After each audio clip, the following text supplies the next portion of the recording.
In 2025, millions of American drivers are shocked to find out that their car insurance rates have suddenly increased, even if they've never had an accident, never filed a claim, never changed their car, or never received a ticket.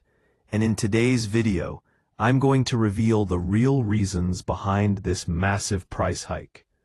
Across the USA, insurance companies are raising premiums because repair costs have skyrocketed, car parts have become more expensive, and modern vehicles now contain advanced technology like sensors and cameras that are extremely costly to fix.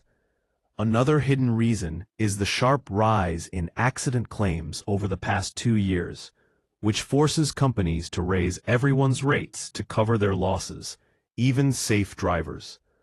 Many U.S. states have also updated their insurance laws in 2024 and 2025, causing sudden premium increases for millions of drivers without warning.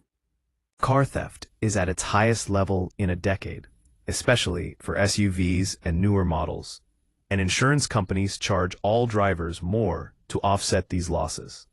Inflation is another major factor. From labor to parts to medical costs, every expense has increased, and drivers are paying the price. What most people don't know is that insurance companies also quietly change their pricing formulas, increasing your rate simply because of your zip code, credit score, or age. Even if nothing else changed. The truth is, companies rarely tell you these reasons, but once you understand why your premium went up, you can finally learn how to fight back and lower your car insurance in 2025.